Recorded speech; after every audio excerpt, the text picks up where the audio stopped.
Hello and welcome to this Dawn Busters Taste Challenge. Well, the sun is pretty much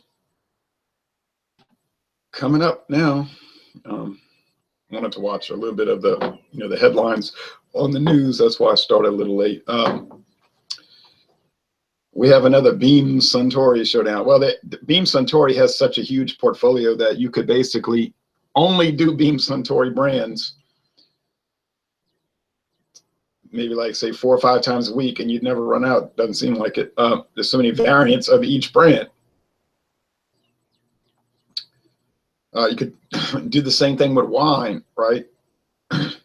Pick one of these big companies and start doing all their portfolio, and you just, by the time you got to the end, well, they would have added a bunch more and you'd have to start over. We have an 1858 brand. This brand, Canadian Club, was started by Hiram Walker. 1858. Hiram Walker was bought out by eventually Beam Suntory. This is not the original recipe. They very clearly state that on their website. Well, at least they're upfront and they're telling you this is not the original recipe, but it's sort of similar. Canadian Club. Okay. This is the 6-year age. Now, they were telling me on our examination one night that it was somewhere on their website it said 5 years. So I never could find that. All I know is Beam Suntory says is age 6 years, okay? Imported and bottled in Deerfield, Illinois. Okay. This one, maybe I have enough for 2 more taste challenges. And by the way, this bottle was $6. Exactly $6.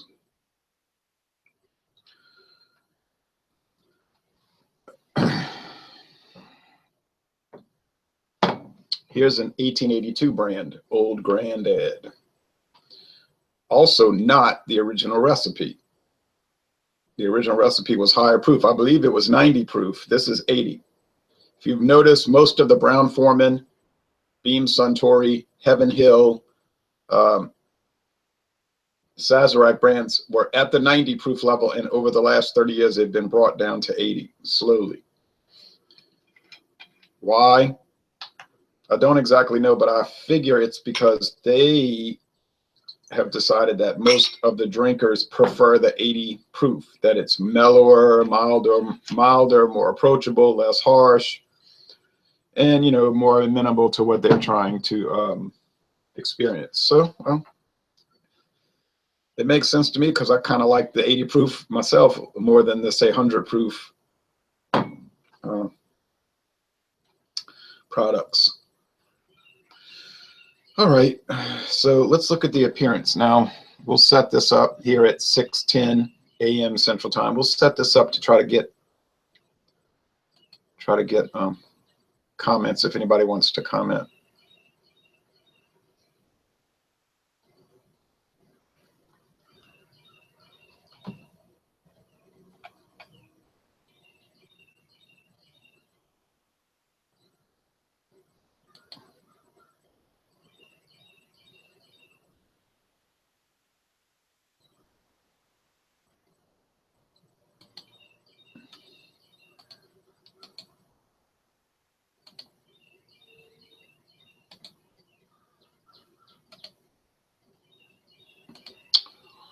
All right, let's see. Mitchell Fisher says, watching from Portland, Oregon. Love your channel. Wow, 4:11 a.m. You're like me, getting up at these crazy hours. Well, I was laying in bed and I was looking at the clock, 3:15. So I'm gonna stay 10 more minutes in the bed. And I was laying there, I wasn't really sleeping. Finally at 3:25, I said, I'll get up. Okay. The appearance. I would say nearly identical, just medium amber, clear, some alcohol, more alcohol eggs on the Canadian Club. But yeah, I was reading this book about whiskey, and they were talking.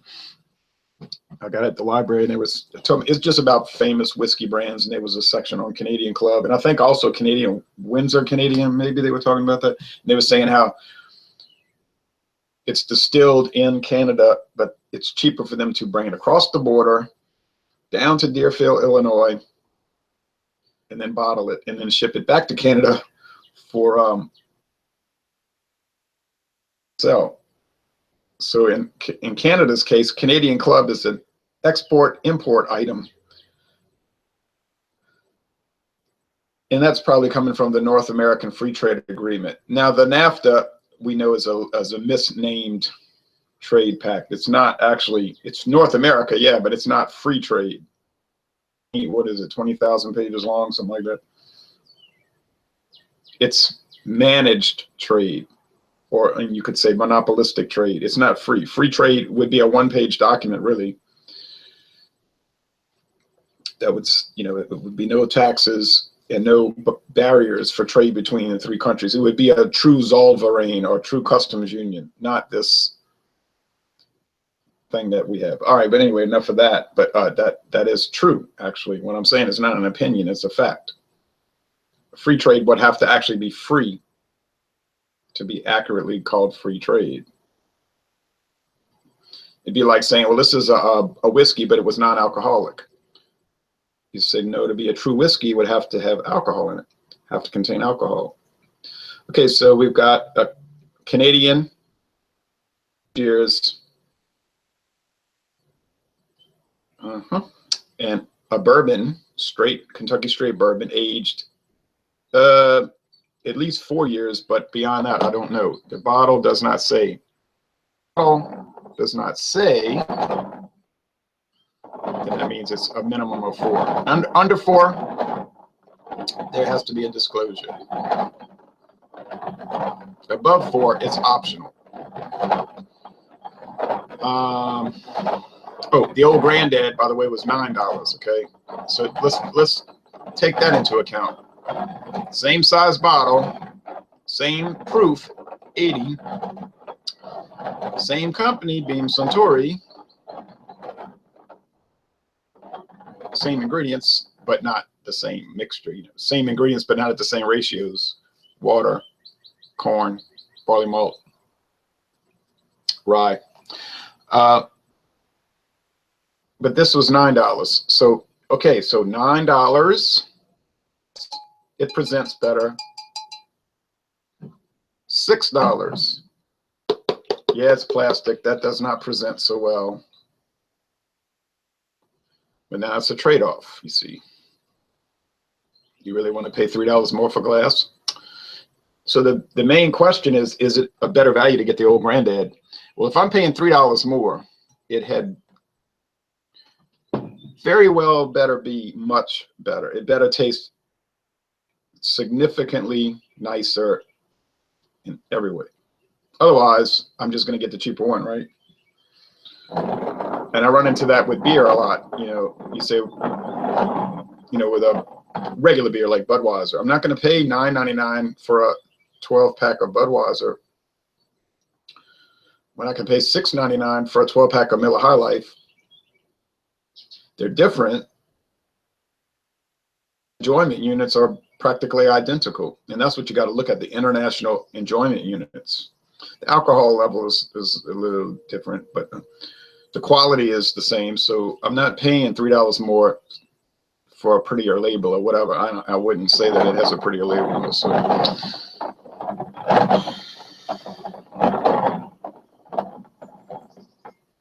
But then, of course, I can get Milwaukee's Best premium, $16.49 for a 30-pack. So that's comparable quality, honestly. $16.49 divided by 5 times 2, $6.60 for a 12-pack. Okay. They look the same, so I don't have to close my eyes. Let's go with the aroma. Sweet, sweet. Already, I think it's Canadian Club because it's got that. I'm starting to learn, right? These are training sessions. That's all they are. You say, well, you're doing so early. People said they like to see the sun come up. See, it's already brighter. It's also done for convenience. It's convenient for me to do it at 6, okay? Then it's done, and then I can upload a recorded video, and then I can go do other things like go for a walk and then cut the grass. So some people are going to say, you do it because you're an alcoholic, like somebody was telling me Thursday night. You're an alcoholic. You're an alcoholic. And I'm thinking, listen, who's telling me this? A guy who makes naked videos while he's drinking is going to call me out. Yeah, okay. That's actually true. Not that I'm an alcoholic. It's true that he makes videos while he's naked drinking. So, yeah, you might want to chill out on the accusations before that. But anyway, you know, you're always going to have those kind of, I don't know what you call it, jealousy or neurotic type behavior from people. It's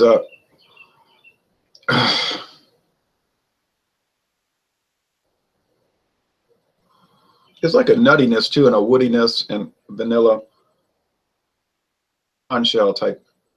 I had some sweet onions on my hand. I was putting sweet onions in the grits. I'm gonna put my hands further down the stem of this little Diamore snifter. You know, it's nice, really nice. Like you say, what's wrong with it? What are the detriments of that? You paid for either bottle is $9. It's got to have a lot of flaws. It doesn't have any flaws. Your response might be, you're no kind of whiskey expert. Everybody knows that Canadian Club and Old Grandad have flaws. They're inferior in almost every way. Well, first of all, I never claimed to be a whiskey expert. So you have to go watch videos for whiskey experts. I'm just somebody tasting it. I'm a consumer. You know, my evaluations mainly emanate from my wallet, right? Well, now this one is really exotic. And I don't mean exotic in a bad way or like off kilter or shouldn't be this way. It does have that candle wax thing that I was noticing in the last taste challenge, and it's got a minty aspect. The alcohol is in both. Okay, they're both alcohol, but they're pleasant. They're minty. They have an overall approachable and pleasant aroma. Even has that green wood, maybe a little bit of that moss, that green, you know, that Jim Beam base type situation, which could be the case for Old Grandad. What do I know for Jim Beam internal operations? What do I know? I just drink it. I've never been there. I've never taken a tour. I don't know what they're. So, no, kind of. They're not really too similar in the aroma. This was, I think, a lot more wood oriented. Well, you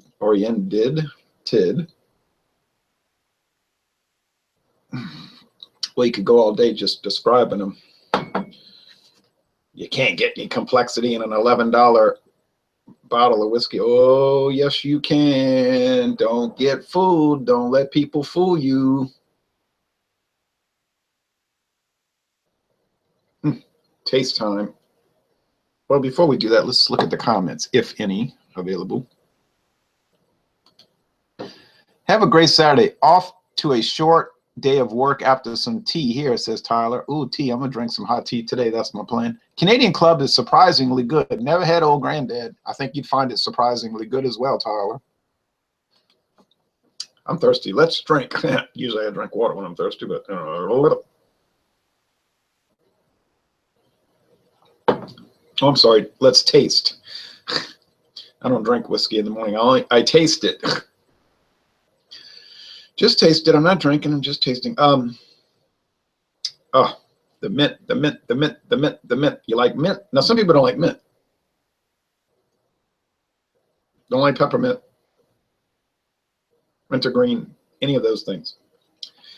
And I have a feeling if you don't like that, this would not appeal to you. So you might want to drink different, like there might be more a mint gin, which is more a pepper thing. Not peppermint, pepper, not without the mint, right? Botanicals and blah, blah, blah. Well, I know a lady that likes to make the, she says she doesn't like peppermints, you know, the candy, but make mint juleps. Usually for the Kentucky Derby when she watches that. So I don't know. I can't figure that out.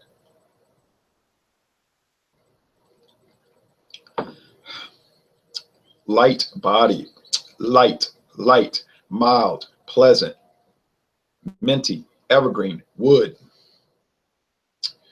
Little vanilla, but little. Like focus on the word little. This one.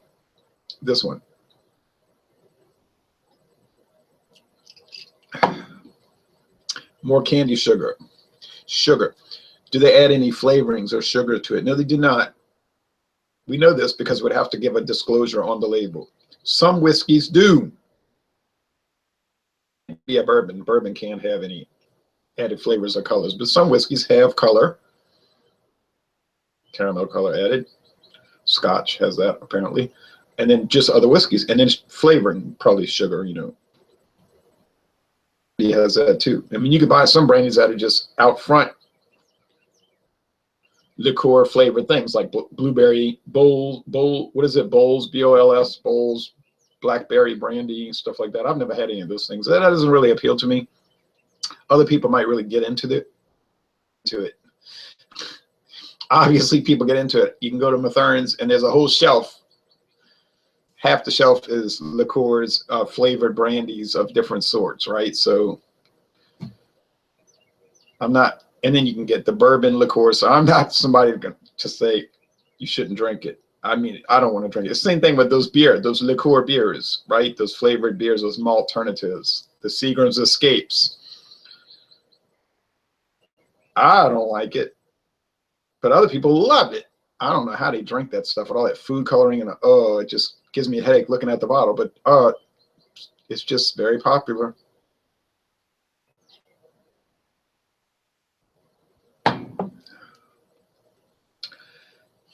The candy, you know, I think now that I'm drinking on it and thinking on it, I always say you got to think on it even more than say drink on it. I think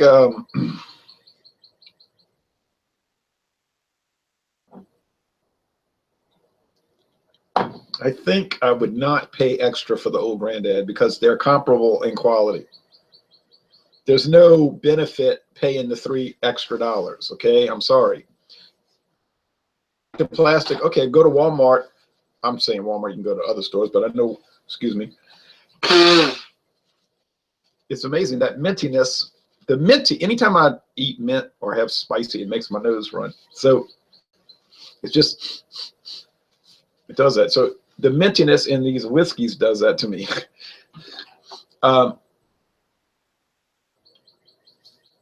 So you could get a glass bottle of Canadian Club at Walmart for $11.99, exactly the same price as this, pretty much. Size bottle, the 375 milliliter, or $11.99, $12 for the glass. So the Old Grandad, you're going to pay $9 for this, or you're going to pay 18 or 19 for the big size. So I don't see the value in it. I think they're comparable quality. You're just paying for a perceived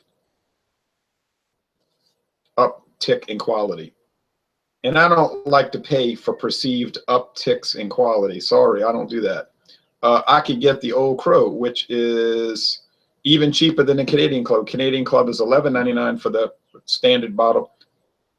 Old Crow is $10.99. I'm going to get the Old Crow every time. I don't think it's it's different. Different. But I wouldn't say worse in any way. But you got to say that Canadian Club is mighty fine. And that's just the base model. This is the base model. there's about 8 other variants, maybe more. There's actually more. A lot of these companies like Beam Suntory, they'll have their standard portfolio for like Canadian Club. Website carefully, they have other variants, which are only sold in certain countries. And then there are some that are only sold at international airports. The truth, like Courvoisier, another Beam Suntory product. There are certain Courvoisier brandy, cognac brandies, that are only sold at international airports. They're very expensive. Buy those either to drink, but even more so, I think collectors are going to buy those to have because they're rare. They're odd. That Jim Beam's Choice that I bought in Frankfort, Kentucky last week. Week before last, but it's still this month. They got people that are going to buy that. They're never going to open it because they know it's going away. It's being discontinued after about 100 years on the market. And that's what the man at the liquor store told me. He said, well, I said, they were getting rid of it. I heard they were getting rid of it. So all of a sudden I can't find it. He said, look, once that word gets out, he said, once the word gets out that they're going to discontinue a type of liquor, these collectors, he said, they'll just scour the liquor stores and just clear them out. Because apparently collecting is a big deal in the liquor world. Okay, I didn't know this. I thought it was all about the drinking. But now that I'm looking on the internet, I see that there's websites where they actually trade bottles and opened. And these bottles go back 40, 50 years, some of them. And I have a friend, or more of an acquaintance, Mr. Bruce. He's about 70 years old, but he goes to Mathern's and he paid $90, $100 for these. He got that Pappy Van Winkle that they ordered for him special, which was actually a lot cheaper than what most people are paying for it. I said, Mr. Bruce, is that bourbon good enough to drink for $90, $95? Is it worth it? He said, oh, I don't know. I never drink the stuff. I said, what do you mean? He said, I just buy it and save it. He said, I have a whole room full of liquor bottles that have never been opened, and I've been getting those since around 1967, I think he told me, 50 years. So what's the purpose of it? Well, I just collect them. I have them. Imagine that. He just buys and he doesn't drink. He might like whiskey. He might drink cheap whiskey. Nobody buys all these collectible bottles. I don't know what purpose he has for it. He's 70 years old. What he's going to do, save them for the next 40 years? He likes doing it. Who am I to judge? That's his thing. I mean, I got all these comic books, but I don't just buy them. I read them. You know what I mean? I actually read. I've read all of these 6,000 books. I buy them to read. I just happen to save them. I don't buy them to save. And then I happen to save them. I take good care of them. Okay, no more comments. So, well, I mean, it is 6:30 a.m. Most people maybe are still in bed. Okay. So, aroma, fantastic for both. Taste, fantastic for both. Body, fantastic for both. Finish, fantastic for both. So now, which is which? I think, and it's a 50-50 shot, right? It's like a coin flip. But I think that the one here is, at first I think Canadian Club, but I think this is the old granddad. It's got that greenwood more so in that mossiness, which is that Beam thing, that Jim Beam thing, right?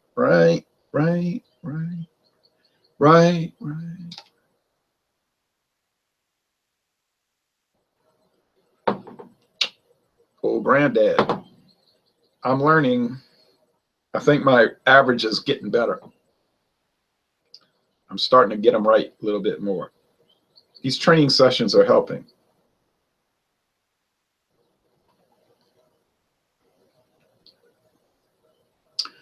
Yeah, you see that Canadian Club has that candy sugar thing. I know they don't add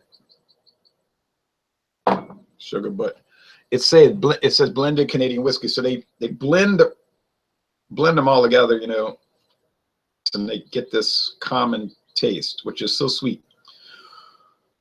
Okay, well, you know what? Jack Daniel's, for instance, is a blended straight Tennessee whiskey. You say, well, how can it be straight and blended? Well, it's straight in the sense that there's no grain neutral spirits in it, okay? It's just whiskey, straight whiskey, but it's blended like the tour. They take all these different barrels from the top floor, the middle floor, the bottom, because they said you get the best whiskey at the top where it's hot, 110 degrees. Whiskey at the bottom where it's never gets too, it's kind of cool down there. The green label Jack Daniel's comes from. In the middle, at the bottom, they said because it never gets hot enough to age properly. So it's sort of a reject barrel. And they'll put those green bottles out. But only 5 states get it. But those are used for blending, really. And then I guess if they have leftover, they bottle it and have the Jack Daniel's No. 7. And then the other ones that they blend together, the hot, the medium, the cold, they'll get that consistent flavor. And then you'll get the Jack Daniel's Old No. 7, okay? In the sense that it's blended maybe from 40 different barrels. You get the single barrel, meaning what? It's all coming from a single barrel, whatever this bottling is. So it's going to taste different. Each single barrel is going to taste different. That doesn't mean it's, like the guy on the tour said, it doesn't mean it's any better. I said, good, he's letting people know that maybe they're getting scammed. I don't say they're getting scammed necessarily, but they're getting fall for things. The single barrels are just a single barrel and it's put into bottles, and that's not barrel number, blah, blah, blah, whatever. So the tastes are going to vary, okay? But then you say, oh, I'm going to pay $48 a bottle for Jack Daniel's single barrel or Jim Beam single barrel, whatever. Because it's so much better than that $25 bottle. Not better. It's just, it's the same stuff from the same barrel house. It's just they grab a barrel number, whatever, and they bottle it. It's like Budweiser, okay? Yes, I'm going to use Budweiser as a reference because it's a baseline. Budweiser is a baseline product, and it's good to have baselines from which to extrapolate and work. When you buy a bottle of Budweiser, okay, or a can, or get it on draft, it is not coming from a single aging tank. They take, and I know this from the tour too, they take all these different batches and they'll say, well, this one's too sweet, this one's too sour, this one's too bitter, whatever. And then they start central, like you say, bullseye. This is how Budweiser is supposed to taste. And the tolerances are practically non-existent. Same thing with Jack Daniel's or Jim Beam or Courvoisier or Hennessy or Ron Rico, whatever beverage you want to talk about, or Coca-Cola, okay, whatever. So the tolerance is imperceptible.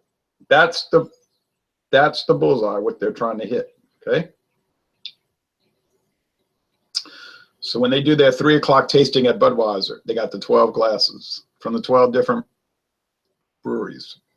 First, they're going through to make sure that final product is correct, okay?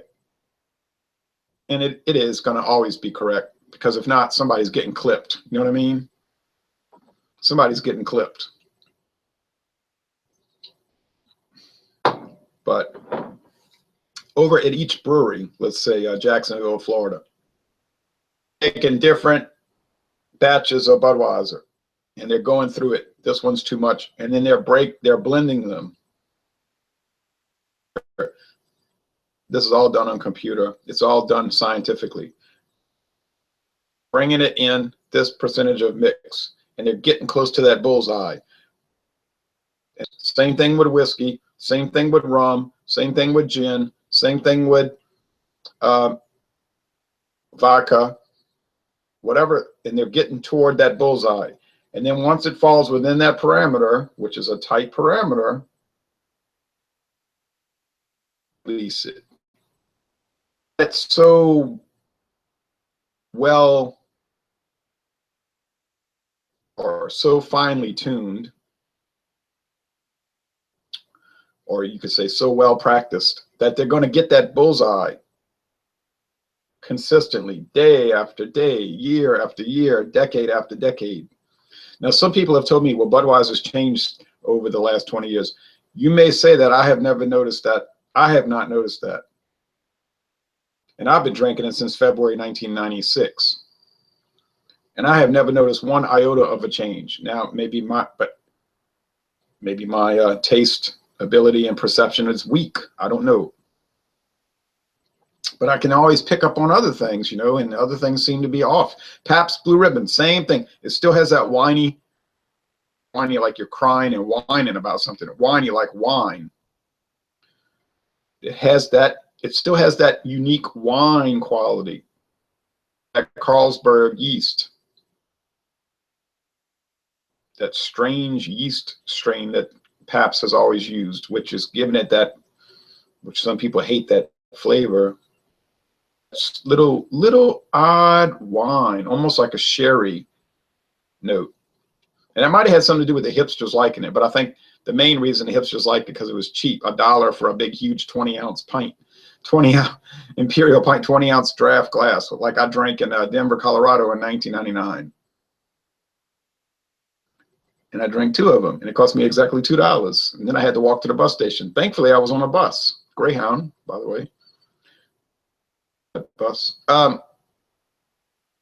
So anyway, the whole point is, now when you get into craft beer and craft whiskey, there's a lot of variance. The tolerances are wide. The quality control is loose. And the risk is high. You know what I mean? Like, you pay in a lot, but you're putting out a lot, and the risk is high. You might run across something really wonderful, then you might run across something really, had an imperial stout tasted like canned spinach. And then the company tried to say it was because the grocery store didn't store it right on the shelf. I said, that's bull. It's because you made it bad. And I'm not downing craft beer. I think craft beer is fine. It's just that they have an out, or they have a deniability. There's a deniability there. When they come out with something that tastes awful, they can say, well, it was a bad batch. And we're not like the big guys. We take chances and all of that. Well, that's a good way to cover for making horrendous mistakes, I think. And then the mass-produced companies, your Hiram, you know, I'll say Hiram Walker, but your Beam Suntory and your Brown Forman, InBev, you're going to get that consistency, which a lot of people like. I'm not saying either one is better or worse. It's your money. Buy what you want. And I don't really care, okay? Honestly, you know, you get some of these people in the beer drinking community, they'll accuse me, you're a corporate shill. You have a favorability. You favor the macro companies, the big corporate multinational companies. Actually, that's incorrect. I don't care. I don't favor or disfavor them. But see, that's where the rub comes in.